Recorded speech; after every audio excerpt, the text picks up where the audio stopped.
Louisiana's wetlands seem very important to you. Yes, because then I realized that we will lose now wetlands, and that what would life be like if we didn't have the bounty of the wetlands, 30% of, the seafood we eat comes from the wetlands in coastal Louisiana. We depend on oil. We find oil in the wetlands. That's another big of our economic engines. And that they were really important to preserve, and they were being eaten up by our own since the 1930s, and especially in the 1950s when I grew up, nobody was concerned with the environment. There was no one saying, "Oh, we shouldn't fill in that swamp," and and then we corralled the Mississippi River. So we were no longer land building. We weren't flooding and land building, and we were losing land. And once I realized that was really, we were losing, 25 to 35 square miles of coast and wetlands a year, I thought and somebody put it in terms of about a football field, like they used to say every 45 minutes. I think it's now down to 15 minutes. I don't know how statistically whether that's so correct or not, but how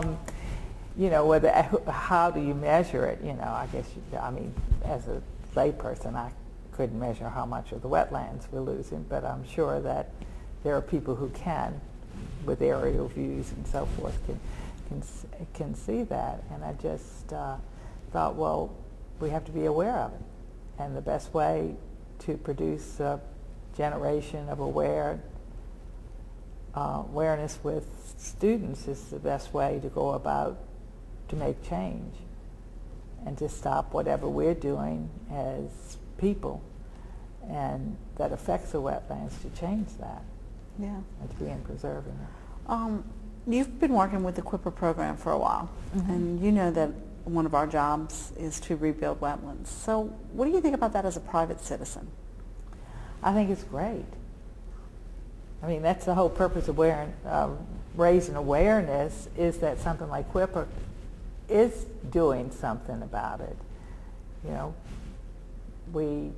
Whenever that act was passed, what was it, 2000? 1990. 1990, I didn't even realize, I thought it was post, turn of the century. But someone needed to be doing that. And that's how I got involved in the wetland study. So what do we stand to lose if we don't continue these coastal restoration efforts? Well, we could lose New Orleans. We can lose everything.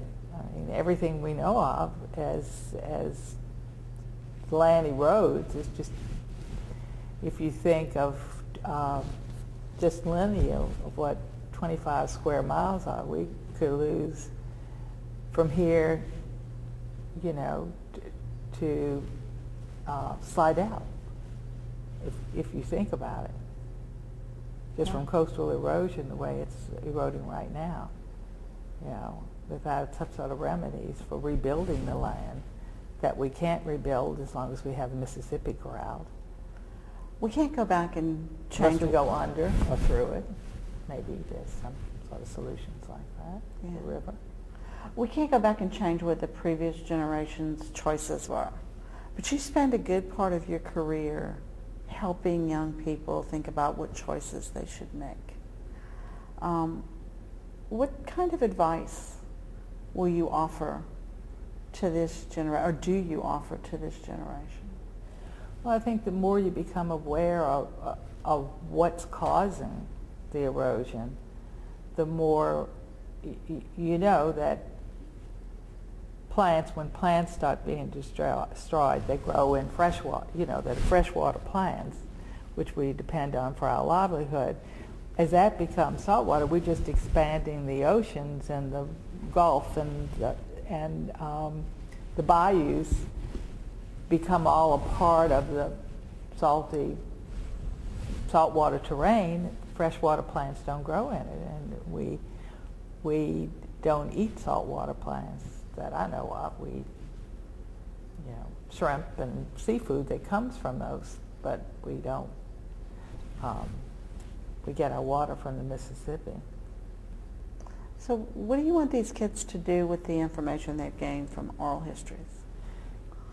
To respect their environment, to respect that we're all connected, that one generation is connected to the next, and some of the mistakes that we made, like when I was growing up in the 1950s, where get rid of everything old, just keep, tear down those buildings. We want modern houses. We're not backwards.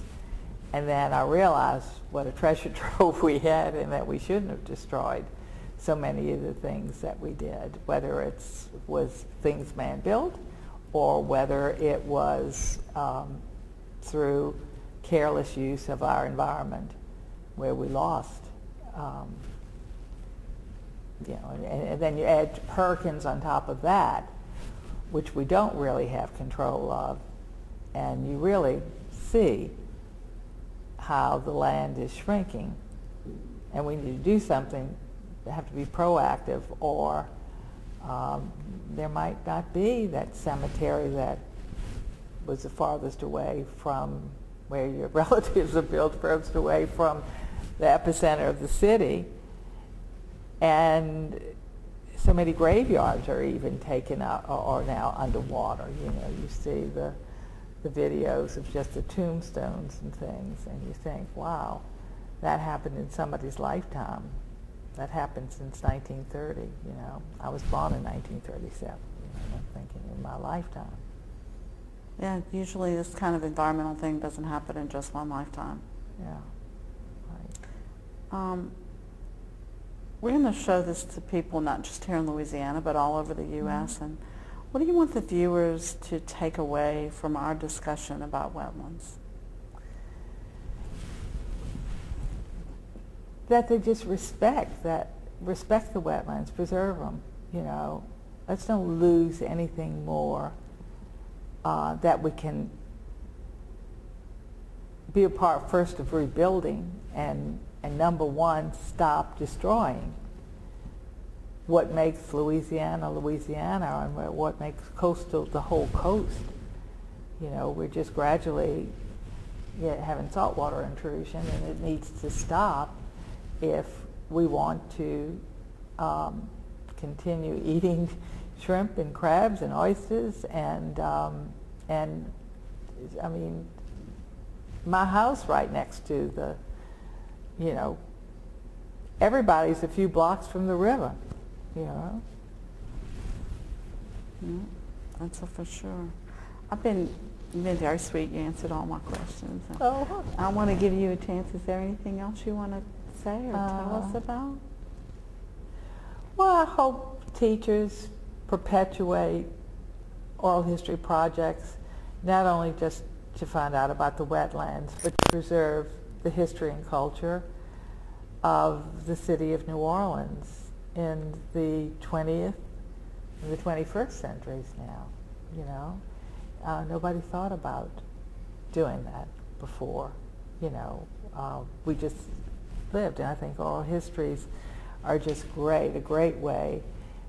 First of all, the grandparents appreciate being interviewed by their grandchildren. I'm a grandmother, and I would never say no to, and my grandchildren have interviewed me, formally, and asked me questions, and then just hear them say, oh, I didn't know that.